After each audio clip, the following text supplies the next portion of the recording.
You want a curvy picture? You got it.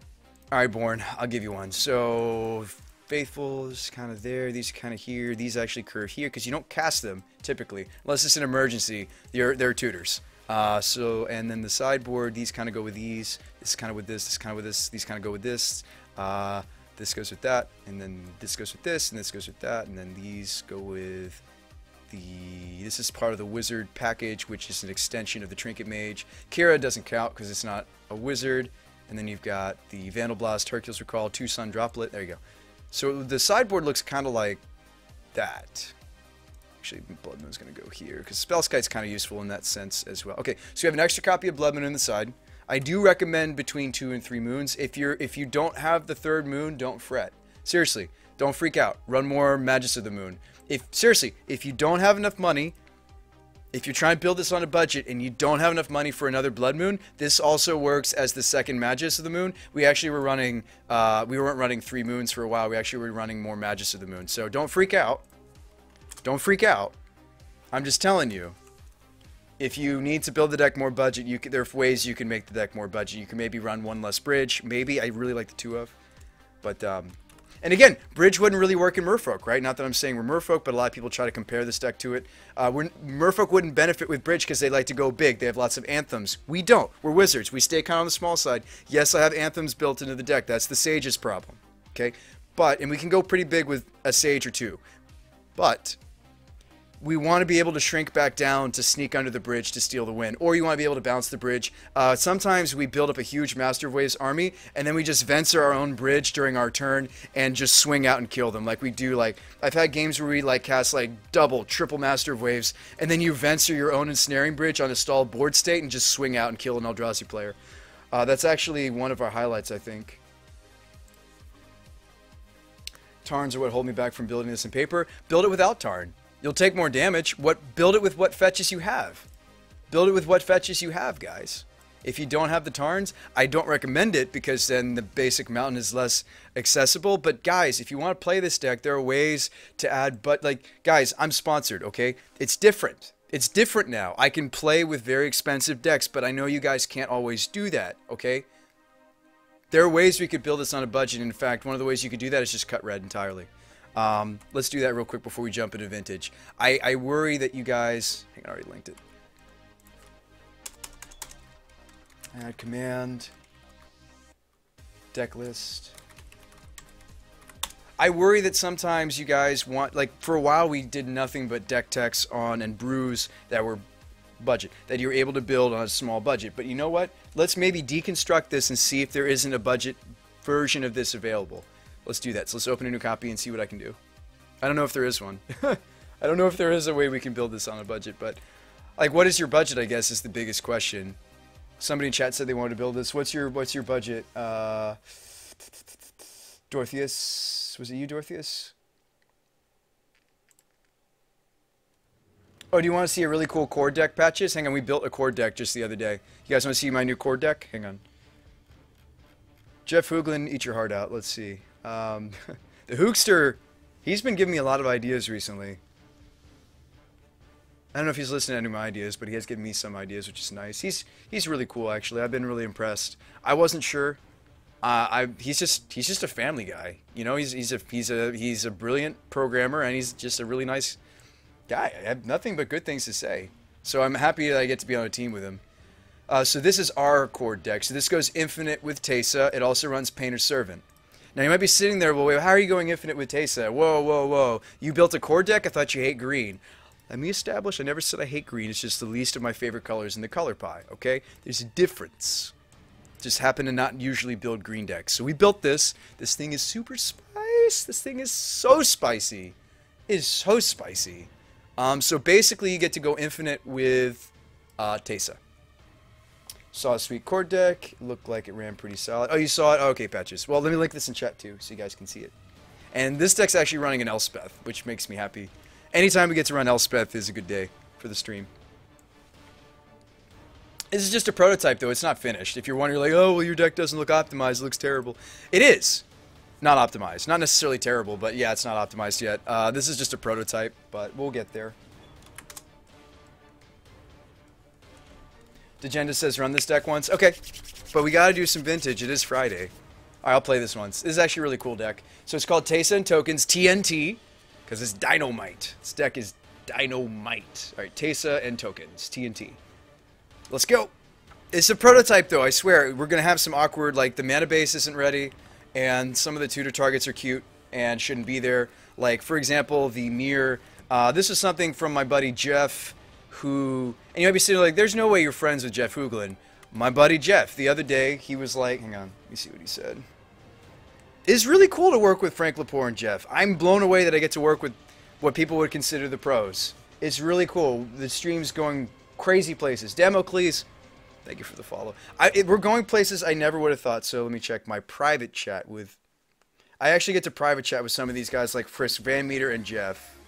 What did he say? Yeah, man, no worries. Wizard's deck is sweet. Hang on. Jeff, thanks for the host the other day. Stopping by the stream and no chat can be rambunctious. Surely you know I have respect for you as a brewer.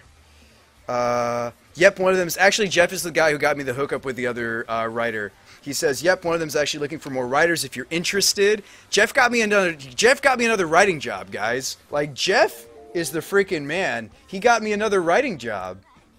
Ubras the Shown. Welcome to the show. Yeah, he says, drop an email to so-and-so with an introduction, some background with yourself, and mention that I sent you. Smiley face, smiley face. Alright, whatever. Enough about that. It's just really cool that I get to work with these guys, because Jeff, if you're going to build a core deck, there's nobody else besides Jeff that you should really be talking to, if you can. For example, this card is terrible in our deck. We're going to mulligan. But that was an idea that Jeff had for core decks. Superior. Conley Woods is your favorite pro brewer. Well, I gotta try to get in touch with him then, too. What people would consider the bros. Sick burn. What? Dub says it's Saturday. I know it's Saturday. We gotta mulligan this. Not that it's a bad hand, but the Superior doesn't want to be in the opener. This hand's pretty bad, too. I think we're running too many townships. Alright, let's keep it, though. This hand's pretty poor. We gotta top that wall. This hand's pretty poor, but we'll try to make it work. Alright, Catacombs, say go. Frank's a great player. His personal builds are only okay, but he can crush people. He's a great player, Dorotheus. I wouldn't necessarily say he's famous for a brewer. Frank is really cool for his social... Like, he's very, like, prolific on Twitter. Okay, so we could maybe get away with grabbing the Arbor. Is that greedy? Yes. It's also unnecessary. Yeah, we don't need it. I was just thinking from like a, yeah. Let's see, let's go, Overgrown, probably? Yeah. Maybe not, though, we have a Fiend Hunter. Oh, we drew another fetch anyway, so it doesn't matter, thankfully.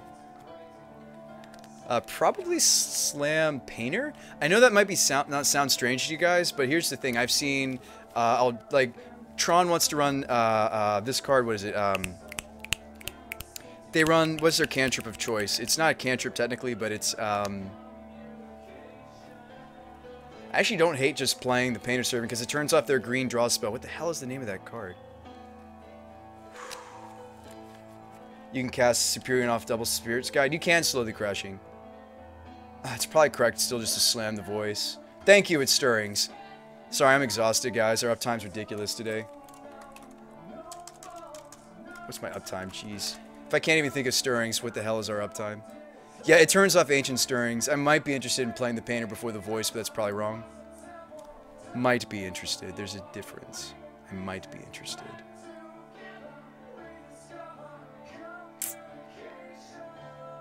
I don't know. Yeah, it does turn that card off. We'll go with Painter. We'll paint it black.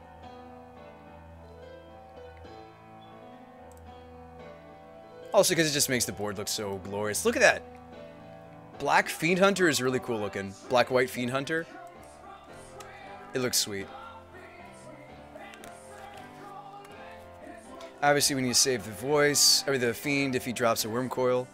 So maybe... Let's get him for one and maybe play Voice second main, play Verdant. No, we'll play the Marsh Flats. It's just a one of Marsh Flats if you're wondering, you're like, whoa, whoa, whoa, you're playing a core deck and you're running Marsh Flats? Hold on, man. You're like, whoa, wait a second, it's just a one of. There's only one Marsh Flats in the deck, I swear. But, That being said, we have a Gavany. It might not be too terribly greedy to go Verdant and get the Dryad Arbor and try to go wide, depending on what my opponent does. Yes, it's a little greedy. Can we get away with it? Maybe. We'll see what he plays next turn. I'm assuming it's Karn, Concarne. The hope is that it's a Wormcoil, but it's probably Karn. It's probably Karn, Concarne. Came up against Sean, Brick. Oh my gosh, hate. No, we had a lot of counter spells for you. It was very sad. I actually said this on stream. I said I kind of wish that the oh wow, he's Eldrazi. That's actually really good for us. I'm glad we led Painter. Wow, we had the read on this guy. He's not necessarily normal Tron. That's a sower. Huh. Okay, so let's crack in response, because I don't necessarily want him to take the Arbor, because I'm trying to go wide.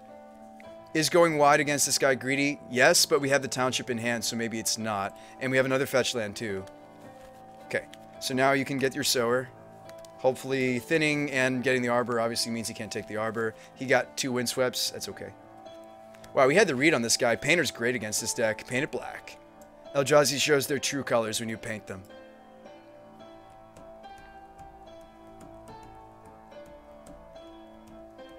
Oh no, he also got a Razor Verge. I didn't even see that. Fudge. That was actually a really solid sower. He literally got Thicket, Windswept. That's too bad. We'll have to go wide for us to win this. Do you guys like Fiend Hunting that? I think I do. I think I do. This is going to hurt though, because I already got the basic planes, but I think it's worth it. I think the greed was worth it. Let's go Temple Garden. Yowza. Let me take that. Let me borrow that for a moment. Could he have a removal spell? Yes. If you think he does, you only swing Voice of Resurgence.